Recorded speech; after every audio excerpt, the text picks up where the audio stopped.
0.9 kilogram अधिक 0.5 gram वजा 120 milligram. तर हे गणित सुद्धा आपल्याला त्या पद्धतीने करता येईल. कसं करायचं? हा, मिली सेंटी डेसी आता ग्रॅम घ्यायचं. मीटर ऐवजी काय घ्यायचं आता? Gram. Milli centi deci gram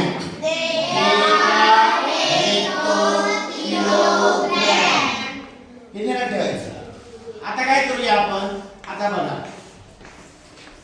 हा 0.09 यातला जो दशांश चिन्ह आहे ते किलोग्रॅम आहे ना, मग हे दशांश चिन्ह कुठे ठेवायचं? किलोग्रॅम मध्ये. पुढे 0 पॉइंट आलं, 0.9 हे झाले किलोग्रॅम. अधिक याच्यात मिळवायचे. किती मिळवायचे? 0.5. मग आता ग्रॅम आहे की नाही, मग ग्रॅमच्या घरात किती लिहायचे? नाही, हा दशांश चिन्ह ग्रॅम मध्ये लिहा. ओके, त्याच्या आधी 0 आणि हा 5 त्याच्या पुढं असं लिहायचं. कधी पण ध्यानात ठेवा. आणि मग यांची बेरीज करूया. आधी काय करूया? यांची बेरीज करूया. मग इथे किती येईल? समजा पॉइंट, बरोबर. इकडे किती? 0, इकडे किती? 9. आता हा जो पॉइंट आहे त्याच्या आधी इथे 0 द्यायचे. डबल पॉइंट नाही लिहित आपण. आणि इथे किती? 5.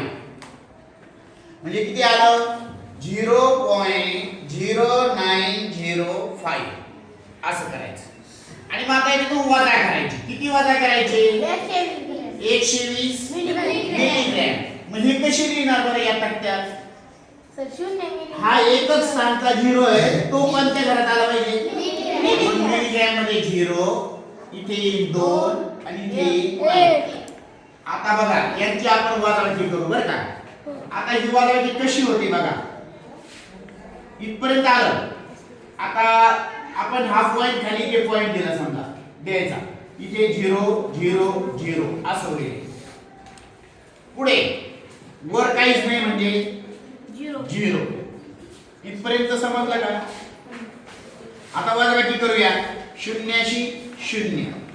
0तून 2 जातो का? नाही. मग याने याला उसना दिला. याच्याकडे 4 राहिले. 10 तून 2 गेले 8. 4 तून 1 गेला 3. 0 तून 0 गेले 0.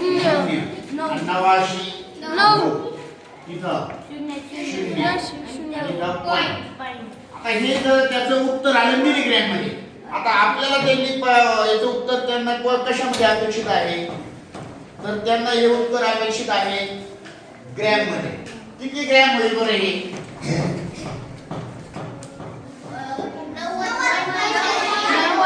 90 ग्रॅम 380 मिलीग्रॅम किंवा 90.38 म्हटलं तरी चालेल. नंतरचा 0 नाही लिहिला तरी चालेल. लिहून टाका.